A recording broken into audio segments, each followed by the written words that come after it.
Liam Lawson qualified 8th for the Dutch Grand Prix, just 0.115 seconds off Max Verstappen, and finished 7th after his teammate crashed out on the opening lap. It was his best result in Red Bull colours by some distance, and his first points for the senior team. For a driver who was axed after just 2 races back in 2025, sent home with barely a chance to settle in, that single tenth of a second says more than any highlight reel could. Rewind 16 months, and the picture was almost unrecognisable. In his final race for Red Bull in China, Lawson was 3/4 of a second off Verstappen, qualifying dead last, and the team pulled the plug days later. This time round, with barely any preparation, a call-up midweek, 1 practice session, and a simulator run before flying to Zandvoort, he was closer to Max than Hadjar has been for most of this season. Telemetry even showed Lawson ahead of Verstappen through large parts of the second sector. That's not a small improvement, that's a completely different driver turning up in the same car. But here's the thing worth being honest about straight away. This wasn't an audition for Verstappen's seat. Max just signed a new deal that runs through 2030, and Hadjar is expected back for Monza in a fortnight. So whatever this weekend proved, it wasn't going to change who partners Verstappen going forward. What it does do is add another data point to a story that's been running at Red Bull for years. And it's worth stepping back to look at that bigger picture, because Lawson isn't the first driver this has happened to, and he almost certainly won't be the last. Since Daniel Ricciardo left at the end of 2018, Red Bull has gone through 5 different drivers in that second seat, and every single one of them has struggled to get anywhere close to Verstappen. Pierre Gasly was given 12 races in 2019 before being sent back down, at one point lapped twice by Verstappen in the same afternoon in Hungary. Alex Albon took over mid-season and lasted through 2020, but never really closed the gap either, and has spoken since about how the car simply wasn't built for anyone who drove differently to Max. Then came Sergio Perez, an experienced race winner brought in specifically because Red Bull thought a rookie clearly wasn't the answer. Perez actually delivered for a couple of years, helping seal titles in 2021 and 2022, but even he eventually fell apart, describing his own struggle as fighting an entire engineering department built around one man. By 2024, he'd gone from championship contender to barely scraping points, and Red Bull let him go at the end of that season.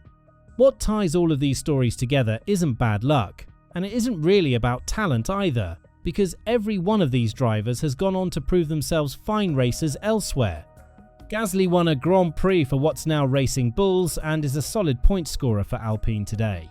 Albon rebuilt his reputation completely at Williams and is now seen as one of the best drivers outside the top teams. Perez himself won 5 races and finished runner-up in a championship before things fell apart. The common thread is the car itself. Red Bull has built its machines around Verstappen's exact driving style for years. A sharp, aggressive front end and a rear that rewards someone with his level of car control, and it leaves almost no margin for anyone who drives even slightly differently.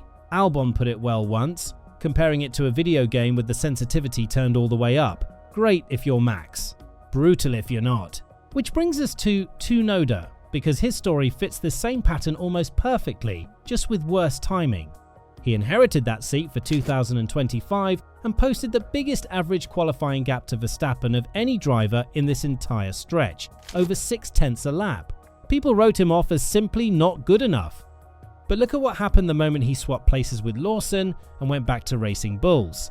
He became a completely different driver again, closer to Lindblad than most rookies manage, against a more experienced teammate, and this past weekend, jumping into an unfamiliar 2026 car with almost no preparation, he was fighting for points too. Just like Lawson, the driver didn't suddenly get worse when he sat in the senior Red Bull, and he didn't suddenly get better when he left it. The car did the talking both times. There is another reason Lawson's weekend matters beyond the headline result. Red Bull did not simply put him in the car and hope for the best. The team had a clear reference point from Hadjar's season and from Verstappen's running on the same weekend. Lawson was immediately close enough to Max in qualifying to show that he understood where the car needed to be rotated and where he could trust the rear on corner exit. That is especially striking because Zandvoort punishes hesitation more than almost any circuit. A driver who lacks confidence through the banking or the fast second sector loses time everywhere, yet Lawson was competitive through those sections from the start. It does not erase what happened in 2025, but it gives Red Bull a much stronger reason to ask whether that early decision judged Lawson too quickly rather than revealing his true level. So when you put Lawson's Zandvoort weekend next to what's happened with Tsunoda and Perez and Gasly and Albon before them, a clearer picture starts to form.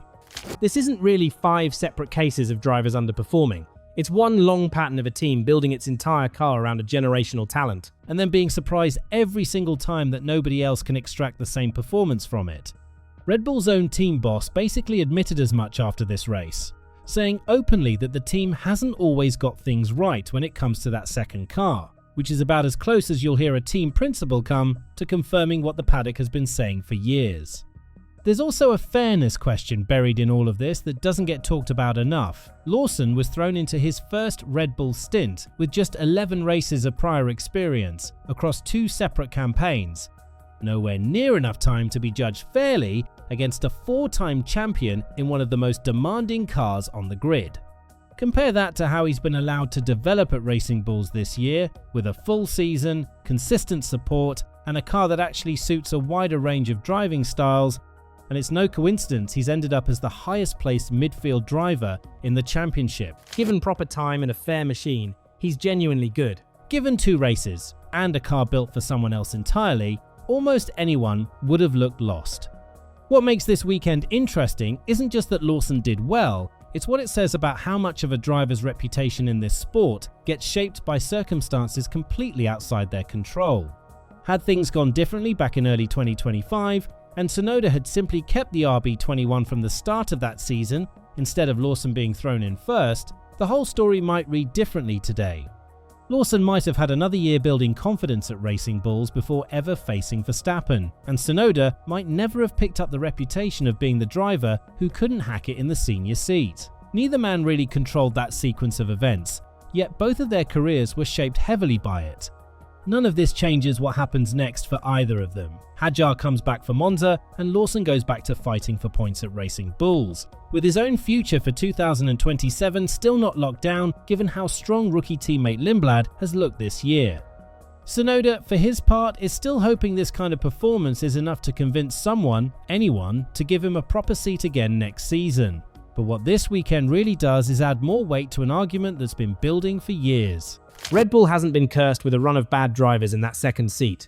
It's built one of the most uncompromising cars in the sport, and then handed it to driver after driver who never stood a fair chance in it, only to watch nearly all of them go on to prove themselves somewhere else entirely.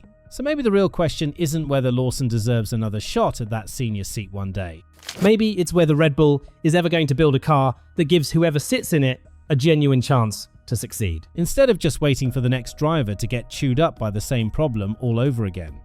Let us know what you think in the comments below, and once you do that, make sure to click on the video appearing on your screen right now.